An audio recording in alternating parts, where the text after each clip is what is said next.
Friend, we the citizens of the United States want to come out and say we ain't got nothing to do with none of this. A lot of people, when I say a lot of people are taking this for a joke, what is going on, y'all, I don't take it for a joke at one bit.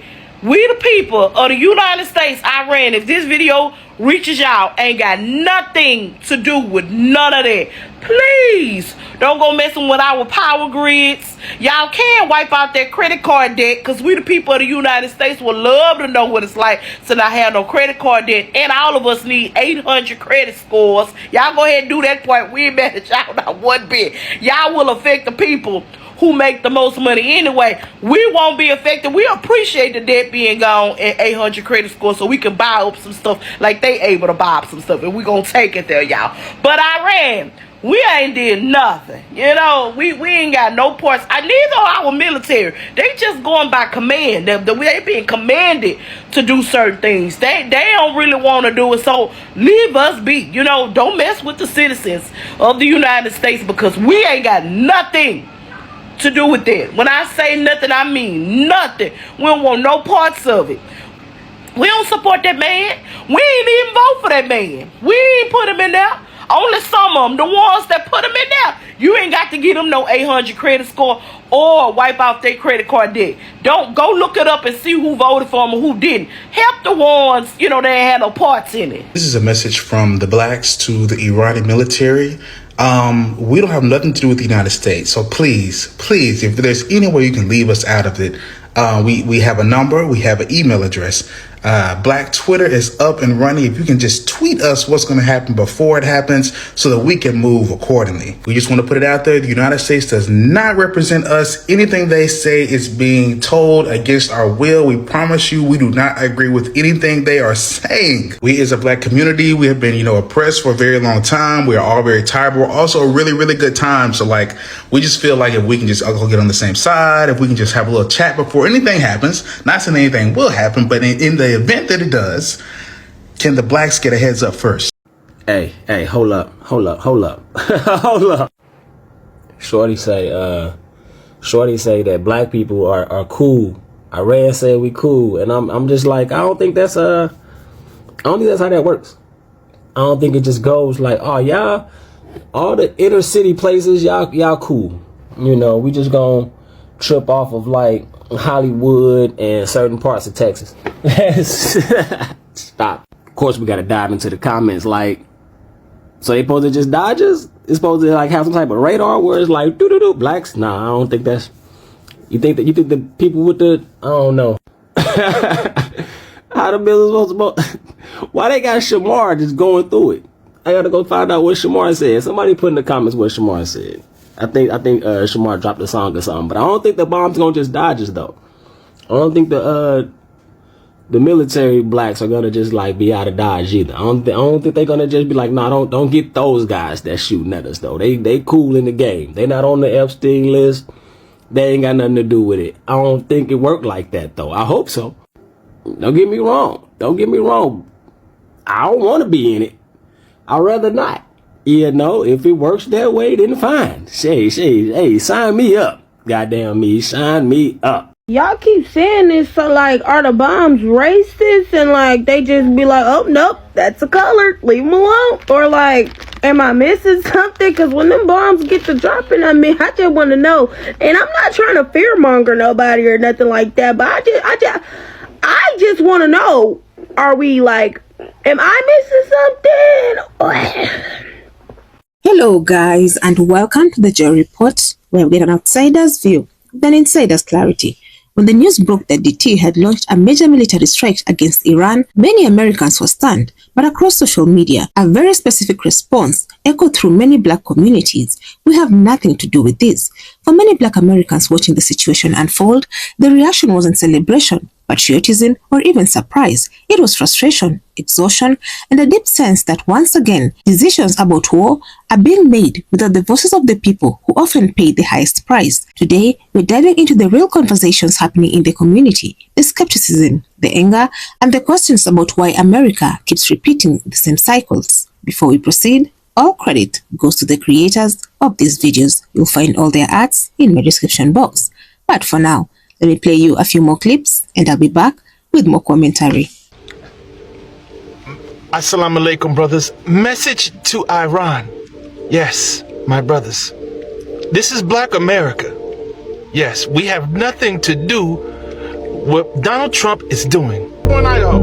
Donald Trump has said we are going to war with Iran. He also said some of you may die, but that's a sacrifice I'm willing to make. So this comes after he pulled out of Obama's nuclear deal, Iranian nuclear deal, which did limit how Iran would build their nuclear programs. Trump said it was too weak and it needs to be stronger. So he just pulled out of that deal. And after he pulled out, Iran said, okay, well, we're just going to go back to what we were doing and we're going to start doing our stuff, uranium. And the United States, after pulling out of that deal, tried to do fear mongering and scare tactics and aggression towards Iran. And it didn't work. So now we are going to war with Iran. But here's what's crazy. Iran said that if the United States starts dropping bombs on them, their hackers will tap into our credit card systems and wipe out everyone's debt and give everybody an 800 credit score. I don't think anyone should be hacking a foreign country. That's wrong. But just hear me out on. Report indicates that the strikes were part of a widening conflict between the United States and Iran, with the US forces joining Israeli operations in what officials described as major combat operations. The move sparked immediate debate in Washington because it happened without explicit authorization from Congress, raising serious constitutional questions about war powers. For many Americans, that alone was alarming, but within Black communities, the reaction carried an additional layer: history. When people say we have nothing to do with this, it's not just a slogan. It's rooted in generations of experience. Black Americans have watched the United States enter conflict after conflict, from Vietnam to Iraq to Afghanistan, often with promises of protecting democracy or national security. Yet the same communities that are asked to serve in the military or sacrifice in time of war still struggle with systemic inequality at home. So when another conflict begins, many people immediately ask, who benefits and who pays the price? On social media platforms like TikTok, reactions from Black commentators and everyday people have been blunt. Some say America has more urgent issues at home: housing, healthcare, education, policing, and economic inequality. Others point out that young Americans, including many young Black men and women, are the ones who will potentially be deployed if the conflict escalates. The frustration isn't necessarily about Iran itself, it's about the pattern. There's also the issue of trust. For decades, many Americans have grown skeptical of the reasons given for war. From the Gulf of Tonkin incident during Vietnam to the claims of weapons of mass destruction before the Iraq War, history has shown that governments can present information that later turns out to be incomplete or misleading. Because of that history, a lot of people aren't quick to accept official explanations anymore. Instead, they ask questions. Was this attack truly necessary? Was diplomacy exhausted? And why did it happen without the full involvement of Congress? Some political analysts say the current conflict could reshape global politics. The strikes have already triggered intense debate in Washington, where lawmakers are arguing about whether the president had the legal authority to start such military action without congressional approval. But outside the halls of power, regular Americans are reacting in a much simpler way. They're worried about what happens next. Within Black communities especially, there's a long-standing awareness of how war abroad can affect life at home. Military spending rises, political tensions increase, civil liberties debates resurface, and sometimes social programs that help struggling communities end up competing with massive defense budgets. That's why people immediately connect foreign policy decisions to domestic realities. Another part of the conversation centers around representation. Many Black Americans feel they are often excluded from the decision-making tables where policies about war and peace are determined. Yet historically, Black soldiers have served in every American conflict. That contradiction, being asked to defend a country while still fighting for equality within it, has shaped the way many people in the community view military action. And then there's the generational perspective. Younger Black Americans in particular are more connected through social media and global awareness than any generation before them. They're watching events unfold in real time. They're seeing perspectives from people in the Middle East, from journalists, from activists, and from everyday citizens around the world. That global awareness is influencing how people interpret what's happening. For some, the reaction is less about politics and more about survival. Many families simply worry about escalation. War has a way of expanding beyond what anyone initially expects. What begins as targeted strikes can evolve into regional conflict or even wider international confrontation, and that uncertainty makes people nervous. At the same time, the phrase "we have nothing to do with this" also reflects a deeper philosophical stance. It's a way of saying that everyday people often feel disconnected from the decisions made by political leaders. When presidents, generals, and policy makers decide to launch military operations, the consequences ripple outward, affecting soldiers, families, economies, and entire societies. Yet the average person rarely has a direct say in those choices. So we got American outlets saying that it's only been 3 to 5 United States American citizens that have been unalived in the Iran retaliation. And yet the Palestine Chronicle is saying that it's been more than that, according to Iran, to the tune of over 500 U.S. soldiers being killed or wounded. Iran reports 560 American casualties from its strikes, and the U.S. confirms 8 serious cases, rejecting Tehran's figures. The IRGC says strikes on U.S. bases killed and injured approximately 560 American personnel.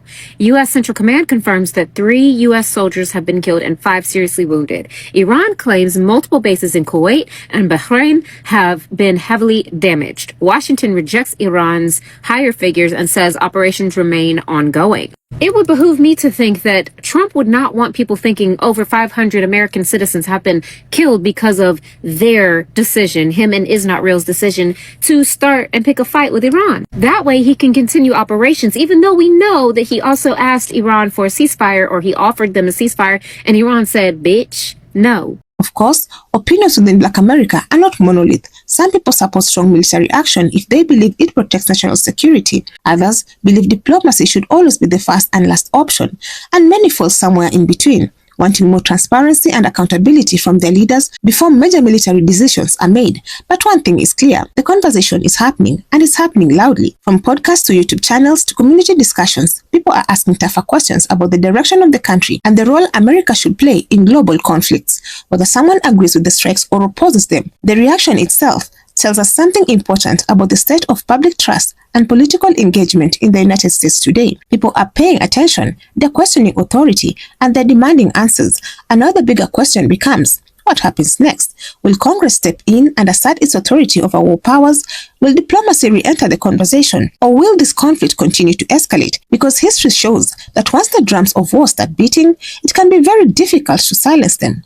Dear Iran, peace and blessings be unto y'all, my brothers and sisters. I'm saying though, what the fuck going on, twin? I seen you over there dropping missiles on Israel, and I was like, damn, them folks standing on business. But then you tweeted, everybody gonna feel this. I was like, whoa. Like, shout, what you even talking about? I know how it be when a nigga ass be in that mode, you would give it to anybody that get in your way. Just remember, fam, black folks in America don't run shit or call no shots. When we be invading nigga country and starting wars and shit, that don't be black folk. So what do you all think? Do you agree with the reaction of many Black Americans? And do you think the president should be able to launch military strikes without Congress approving it first? Let me know your thoughts in the comment section. I would love to keep this discussion going. Otherwise, that's it from me. I also have another video specifically tailored for you. And if you enjoy such kind of content, please click up here and enjoy. Also, consider subscribing, liking and sharing because it helps me grow my channel and helps YouTube recommend this video to a wider audience. But for now, thank you so much for watching. And until the next time, the Joy Report out.